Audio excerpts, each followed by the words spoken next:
Welcome back to our discussion about the second pillar, compassion. Jesus didn't just observe suffering, he entered into it. He wept with the grieving, healed the sick, fed the hungry, and forgave when he was in agony. In Matthew 9:36, when he saw the crowds, he had compassion on them because they were harassed and helpless, like sheep without a shepherd. This shows not just pity, but a soul-level ache to guide, heal, and uplift.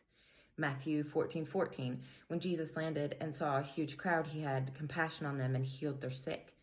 His compassion here turns into healing. Compassion then is not passive, but love in motion. Matthew 15:32, Jesus called his disciples to him and said, I have compassion for these people. I do not want to send them away hungry.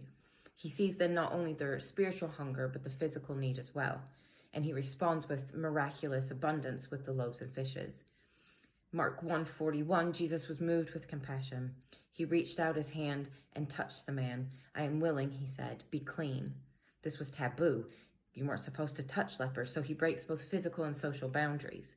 Luke 15:20, but while he was still a long way off, his father saw him and was filled with compassion for him. He ran to his son, threw his arms around him, and kissed him. So in this parable, love runs ahead of judgment. The son didn't have to explain because love met him first. Compassion is love in motion. It frees us from craving for more, the grip of desire that tells us something out there will complete us. Compassion says, see others as part of yourself. In the book of Mary Magdalene, the second binding Jesus reveals to Mary was desire, the soul's longing for things that never truly satisfy. Compassion redirects that longing toward connection, understanding, and service. It's the sacred reversal of self-centered craving into soul-centered care. Mary 8:10-21, Jesus explains the soul's ascent through those 7 powers, symbolic of ego-bound forces, and the second power being desire. Desire said, I did not see you descending, but I see you now ascending. Why do you lie, since you belong to me? The soul answered, I saw you, but you did not see me. I served you as a garment, and you did not know me. This is self-compassion. The soul doesn't fight desire, it lovingly disidentifies from it.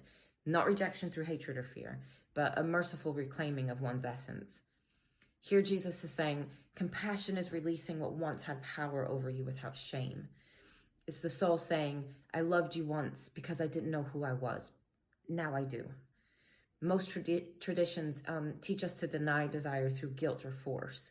But in Mary's gospel, the soul acknowledges, witnesses, and releases. This is the feminine model of healing, a compassionate detachment, no harsh resistance.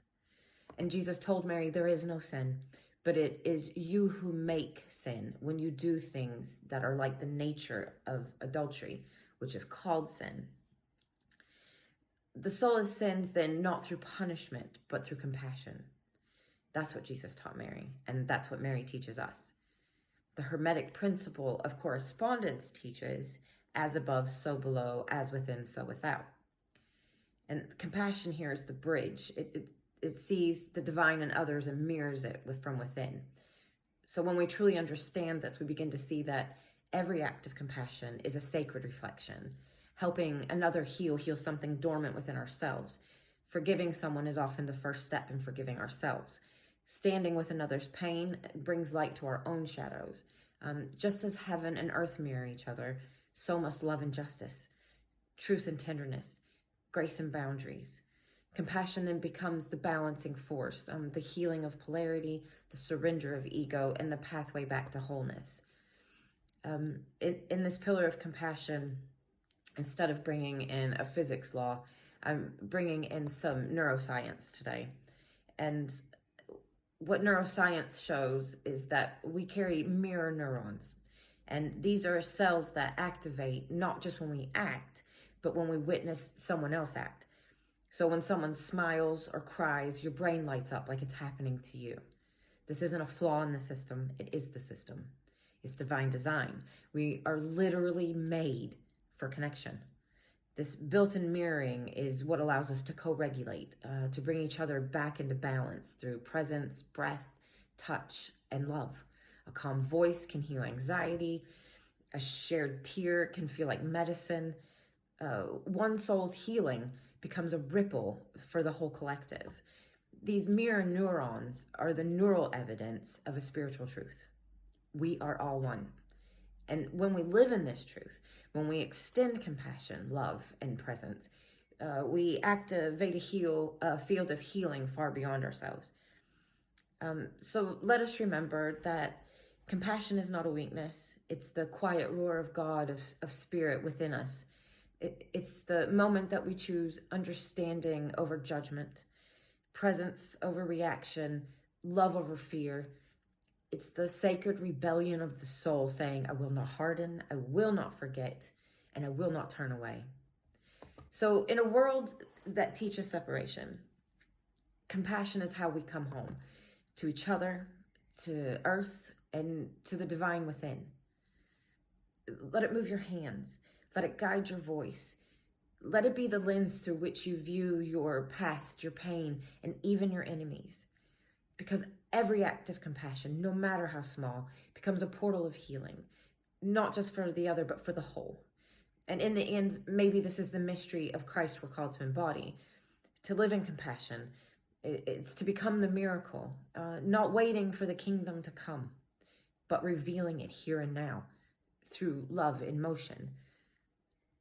Compassion is so scarce today, and I think that's why I felt so called to elaborate more on this lesson than the first one.